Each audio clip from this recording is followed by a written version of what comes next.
Well, Coach Wilson, begin this by talking about this team as you go into practice next week and what's ahead for the Haymakers.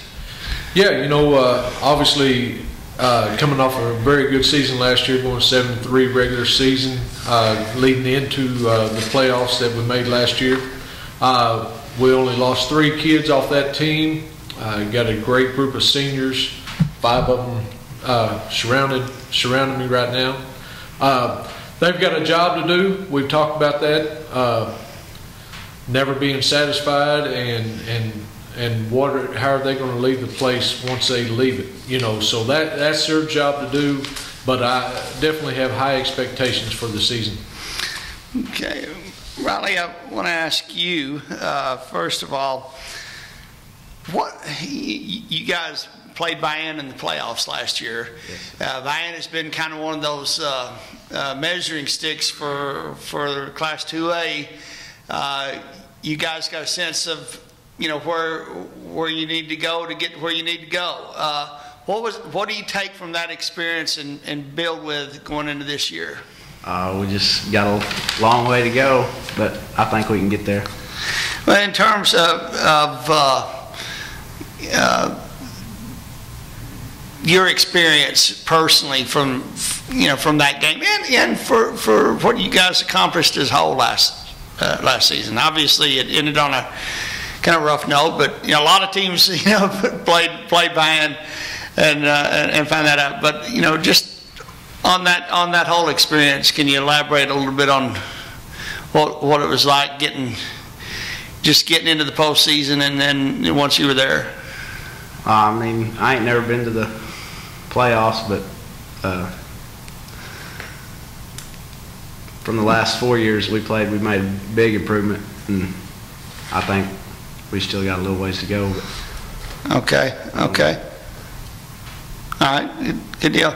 Jordan, you're on an offense that's got plenty of tools back. Talk about where you guys are at this point after summer work and looking into the first day of practice. What about this offense? I really think we're pretty good in offense and stuff, and I think we're gonna come back strong a lot like we were last year, actually. Okay, and what do you think is going to be better or maybe different about this offense? I've played with this team since we were little, and we know how to work together as a team, and the linemen do their jobs, everybody does their jobs, we'll be in good shape. There's been several great running backs from Haskell over the years. Do you look to one of those guys for any inspiration, or look at the tradition there of guys, the Johnsons and different ones that have gone through there that have gone on and been very successful? Yes, sir, I actually do. Like, my brother was a running back at Haskell, and I actually looked up to him a lot, and he taught me a lot about the game. Okay. What did he teach you? He taught me like the footwork and how to read the field and what holes to hit and keeping your shoulder pads low, and Remind me what your brother's name was. It's Joshua Harvey. Joshua. Oh, okay. All right. Okay, good deal. Alex, you're the director of this offense. How are you different August the 6th as opposed to maybe the end of spring work? Just working with the team and working on not getting so down on myself when plays doesn't go right, and just getting better. Okay. That relates to huddle presence, I would think. Are you the, how do you handle that when you got 10 guys looking at you and you're feeling down because maybe there was a mistake made, and has that been a problem, and what do you do to kind of overcome it?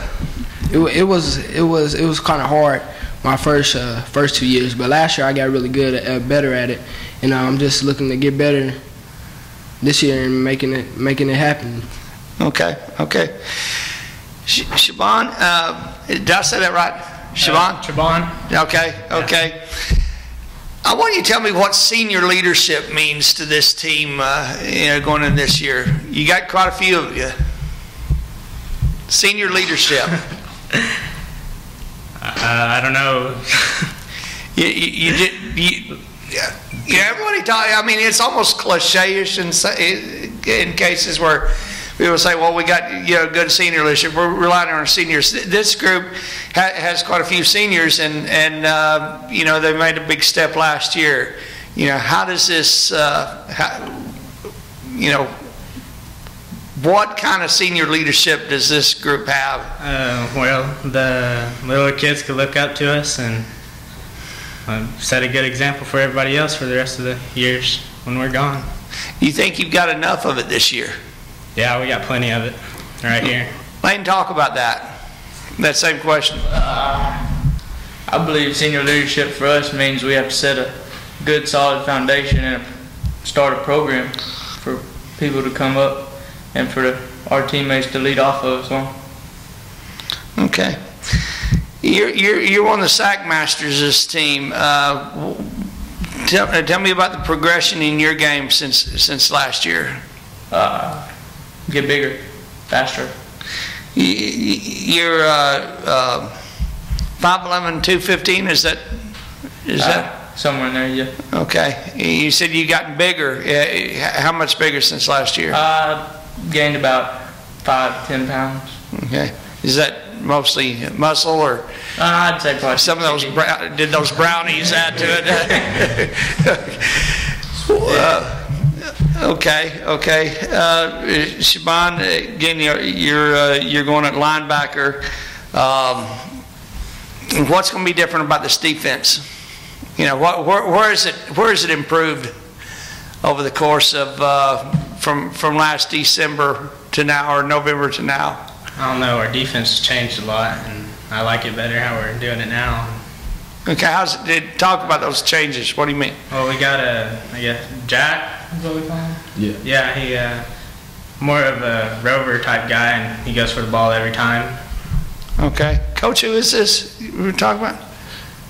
Okay, what we did is actually with the help of a guy named Tanner Annell that played for TU, and he's now a graduate assistant at West Virginia. Okay. He helped us out last year, and he actually took bits and pieces of different defenses, and he's an awesome football mind, and he put together basically his own idea of what the perfect defense would be. And in as a three-front defense. Okay, when I say that, you hear a lot of 3-4s or 3-5-3 and different things. You hear that kind of terminology used in defenses. And this is essentially a 3-4 defense, but we're doing it, we're using our down linemen as two-gap players, where that's what makes it a little bit different than some other three-front defenses. Okay, so basically, they're going to have freedom to play, but they're playing in these two gaps. What Shaban was talking about, the Jack is a hybrid type defensive end / linebacker type player that does have a lot of freedom to play the run. Right. He's not into pass responsibility hardly at all. So that player has some freedom to create pressure and to make some things happen. Is that the person who's going to be filling that role here? Today? He is, but he didn't know who it is yet. Okay, that's the great mystery of summer camp, huh? It's exactly right. When you don't see him for a while and you start putting pencil and paper down, because we worked out this summer, but we've been away from them about a week or so, 2 weeks now. So coaches have got together and kind of put our heads together. So yeah, one of them's here right now, and he doesn't know who that is. You've talked about your success as a player coming up through Haskell and it kind of reestablished in the tradition. Talk about this team's role in terms of maybe hooking that up and carrying it forward. Right, and like I told you earlier, it's for myself as a coach. I don't want to beat that into him so much. Well, this is how Haskell used to be. This is how I used to, because as a I probably wouldn't even have liked it as a player myself, So we talk about it a little bit, but not a lot. But just so they'll understand that there is a lot of tradition. It's just kind of been hidden over the past 10 years or so, but we're trying to get that tradition back. And these guys can definitely do that. And my concern for them, and we've talked, like I said, and it's not really even a concern, is to not be okay with being okay. To me, making the playoffs is just okay.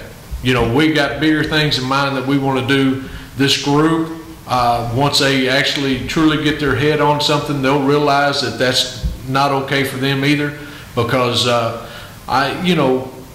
feel like we're surrounded by some talented kids on this football team. We really are.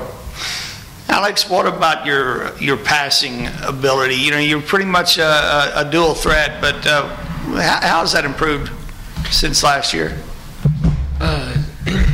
I've been really working on getting rid of the ball earlier, because I usually don't like staying in the pocket. Like, I like to move, but I have to have faith in me and just stay in there. And I don't like getting hit much, so that's why I mainly get out of the pocket. But I gotta just grow up and just stay in there and get rid of the ball from the team. Okay, good deal. Back over to Jordan. What have you done for yourself over the off season that you feel like is going to give you a better advantage this year? I've been going to training and practices and just working out at home, and been really thinking about football, watching ESPN all the time, college games, and watching the running backs and see how they do and learning from them. Okay, I'm going to ask you, I asked you earlier about the people that you look to for inspiration and all that. Who do you see on there that teaches you the most valuable information? Really, I look at Eddie Lacy from Alabama. Yeah. And I watch him and see what he does and stuff. And what does he do? And explain it. He's like he like runs through the hole and he just lowers his pads and he has moves. For a big guy like he is, like I'm kind of like that. I look at it like that. Okay. Riley, we'll wrap it up with you. I understand that your dad and your coach were teammates at Haskell during some of those high years there. What do you know about the tradition from your father? He tells me he's a bad dude, but I don't know. I ain't never really seen any film of him or anything, but I get to hear a lot at home and on the football field and just everywhere. It's all around me. Well, does Coach tell you that back then he was a bad dude too? Yeah. Yeah. Okay. Yeah. Coach, you want to finish on that one? Not well. Yeah, I wish I had the talent that any of these guys had.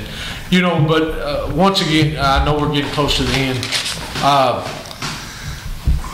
Once they truly understand what tradition is, and we're there. I mean, we are. But once they truly get it locked in what tradition is, they'll understand that, kind of like what I told you, sometimes you win games simply off of that tradition, simply off of that idea that we are supposed to win. It's not, just going to happen or however you want to say it, but just the idea that you learn how to win as opposed to learning how to lose. And once that happens, that's the tradition that we're looking for. Good deal. Thank you, gentlemen. Thank you, gentlemen.